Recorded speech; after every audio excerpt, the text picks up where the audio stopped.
Speaking about Black creators, for the year 2023, Essence Fest 2023 came in a full package. It began with the Black Women in Hollywood Awards before moving on to the Essence Hollywood House. Now, the Essence Hollywood House was staged in Los Angeles to basically create a space where young Black creators could come and learn from other creators who have made a significant mark within the entertainment industry. So there were panels held by some of the greats within the entertainment industry, from the likes of Osas Ighodaro, who's a Nigerian-American entertainer, to Sam Adegoke, who made his mark on Dynasty. Other panelists included the likes of Nneka Onuora. We also have Halle Bailey and Yara Shahidi, who all came together to speak on what it was like working on the Disney films. Of course, that will be Tinkerbell and Little Mermaid. Well, on Arise 360 today, we have an exclusive on two Black creators, actually three, Osas Ighodaro, Sam Adegoke, and Nneka Onuora, who are definitely doing big things in Hollywood. This is their Black creative story. From the stories of Black creatives shared across board to Black Hollywood taking center stage in the entertainment industry, with Nigerians playing a major role in the African Renaissance. Essence Hollywood House 2023 hosted several panels educating young Black creatives on how to break barriers in the partly inclusive industry. For the panel, Narratives in Noir, Nigerian-American stars Folake Olowofoyeku, Osas Ighodaro, and Sam Adegoke were joined by Yvette Gale and Jessica Nabongo to speak on the importance of telling Black stories globally in the most authentic way possible. The first time I watched you host a show, I mean, I know you're a host, but the first time I saw you was in Atlanta at the Headies. And I said to myself, there's nothing as beautiful as someone just being themselves. Yeah. In the most authentic way possible. Yeah. You were hosting alongside, obviously a very popular American comedian. And Anthony is someone that has a huge presence. Yeah. But I could tell you were not influenced by that presence. You maintained yourself. You maintained yourself, like who you are authentically. Right. Today, it's all about that authenticity and spreading that globally. And there's so many young women struggling with that. Like, what if I have to be this way or that way? How do you keep that up, that real you on every stage you're on? I like to not be overwhelmed. That's just me. I hate being overwhelmed. I hate overthinking. And the best way to nip that in the bud is to do what I know best. And that's just be myself. Mm-hmm. And if people appreciate it or they don't appreciate it, it's not my business. Mm-hmm. Take what I'm giving. If you like it, cool. If you don't like it, there's the door. Mm-hmm. So I just don't like stress. Mm. That's a very Nigerian thing. Yes. If you now take on, you have to keep that lie up. If that's not you, you have to keep it up. To this person, I'm one way. To that person, I'm like, that girl is fake. Mm-hmm. Just be yourself. Mm-hmm. That's how I roll. I'm not in a fight. Like, I feel like the sky is big enough for everybody. Mm-hmm. Do your thing the best way that you can. Nobody can do the best that they can or be the best if they're imitating you or if they're trying to be you. They can't be their own best. So be your own best. It was such an inspirational panel. I love discussions like this because, like, we're seeing this Black renaissance of storytelling happening here. And we know that there's an opportunity to bridge the continents. So anytime there's a space where we can talk about tangible ways to do that, count me in. Especially for, our young storytellers and creatives on the continent who kind of look to quote unquote Hollywood as the pinnacle. I think it's important for us who are from there, who've had an opportunity or blessing to be in the States, to work in the States, in the UK or London, to kind of share that message that you can create excellence within where you are. Yes. You know what I mean? That there wasn't has to be chasing this Western standard. That if we can band together, think of how many resources, how many creative people, how many amazing storytellers are in Nigeria. We're the best storytellers. Literally. Period. You know what I mean? And so, I'm trying to go back more and more to farm out and find out, what's happening, and figure out how I can just lend myself to that because, it's just inspiring to see the level of excellence. And hopefully something we said today inspired some of the younger folks to keep creating, just keep telling your stories. The Academy Awards 2023 International Film category featured 5 films from Germany, Argentina, Belgium, Ireland, and Poland.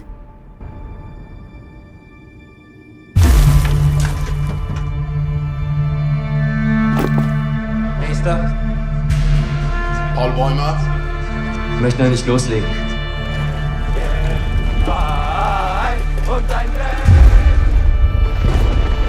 The Nigerian Oscar Selection Committee had 3 movies in selection for the International Feature Film, but none was selected, which then raised the big question: what do we need to do to have an Oscar-nominated film?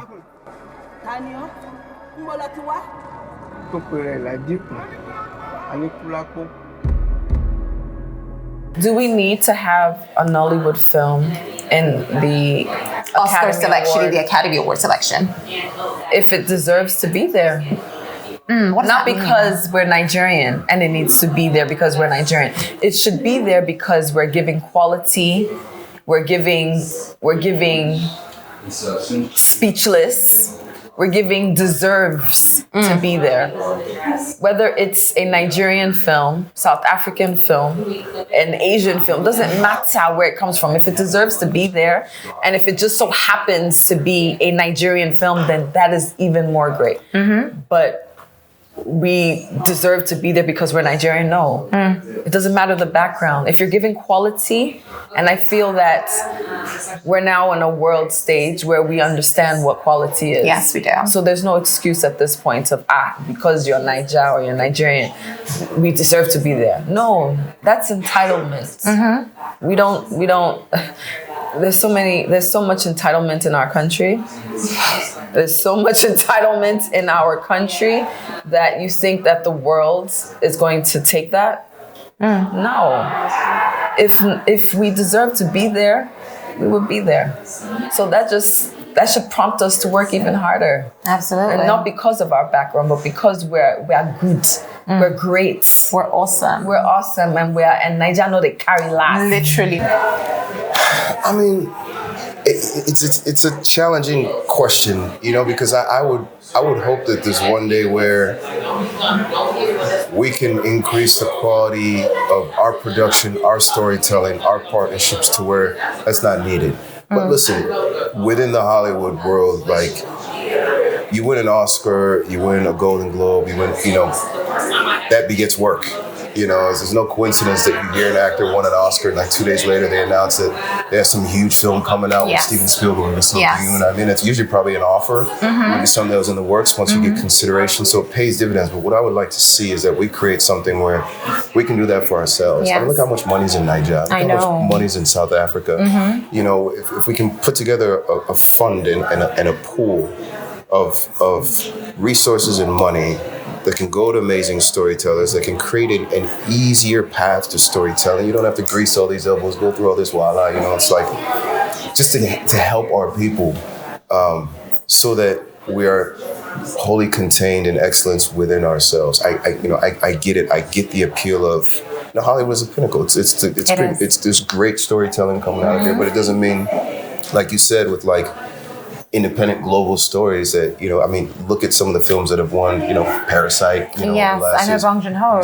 Drive my car, we stand with Gucci. So I feel like we have a long ways to go before it's like, okay, we don't need that. And it's not so much we don't need that as in like a divisive statement. It's like about collaboration, but it's like, just tell good story. I feel like if you tell good story and it's not done to chase a standard, but it's just your voice and what you want to hear and what you want to see and people that you want to see represented on film and TV. I feel like your audience will find you, and just make sure it's good, Good.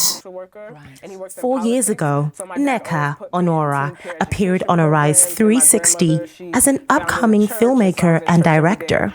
But a lot has changed within 4 years. Today, we interview her on this same platform as an Emmy-winning filmmaker and director. Nneka Onwuora, well done on the beautiful work you're doing. Essence Hollywood House today brought you in here to basically inspire young filmmakers, young directors, young women who want to get into that same space that you've gotten into.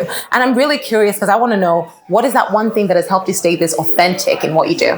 The thing that's made me stay authentic is, number one, my fearlessness. A lot of people see boundaries based on how other people's careers go, but for me, I don't see any obstacles. I just go straight into execution mode. So that's been helpful. Understanding that I have a very specific voice, speaking to a very specific group of people who want to unbecome and be more authentic within themselves. And so me focusing on my work, I always make sure the messaging is focused in authenticity. So I think because I know what I want to say, that has guided me through my career and led me to the people who need to hear the word that I feel like God gave me in my gift. I feel like it's so hard when you're from a place that is really about unification of what ideas are politically, and there's kind of like a one monolithic way that people want to think. So I think that's why it's important to create your own spaces. I feel like I would be grandiose to tell people back in Nigeria how to do that, because there's a lot more obstacles there for sure. But I think togetherness and banding together is important in Nigeria, because I know there's sometimes individualistic type of mindsets, and if people work together, they can get a lot more accomplished. So I think finding people and community that can stick together in Nigeria is what would actually make it move forward. Based on me, actually doing a film there and being there and shooting in Nigeria, I've seen that there could sometimes be divisiveness because everybody wants to do stuff their way. We're very prideful, powerful, leader. Yes, we are. Type of people, A-type personalities, all of us, the whole Nigeria. And so I think working together would help getting more done and creating our own spaces where we share and exchange ideas in that space versus trying to work for ourselves. I think that's the best advice. This group started about a decade ago. We've done fashion shows, we've done pageants to gather people together, to hear information about HIV/AIDS, and also to do free testing. In Nigeria, a largely conservative country of more than 225 million people, homosexuality is illegal and punishable by 14 years in prison. As an advocate for the LGBTQ+ space living in America, Nneka partnered with HBO to tell the revolting story of the Nigerian underground community. Nobody is free until all of us are free. I feel guilty because I have people back home who cannot have this that I'm having. That country is a waste of time. Just leave it behind. On Sunday, intelligence arrested 57 homosexual youths. Someone died there. Someone died. It's about being able to make a change and make a difference. So going to Nigeria is something I need to do. We have a community that is thrown out to survive by themselves. The definition of a gay is when you are caught having sexual intercourse with a guy and they didn't cut me. The whole world is watching me, so do your worst. So shine bright. For Nigeria, we fear what we don't know. When are we going to welcome all this? I work with a lot of different companies, from Amazon to HBO. I did an HBO film in Nigeria before, and I'm going I'm going to keep creating more and more stories for us that represent us and continue to represent where I'm from and bring more people on that's from the continent, because we're out here. You can't stop a Nigerian from succeeding. That's what we do. But I more so feel empathy for the people who are out there. I was scared to facilitate that story, be a part of facilitating that story, but the community came to me and said, we are ready to tell it. So it was a hard place to be in, where you're like, I have the platform, people are telling me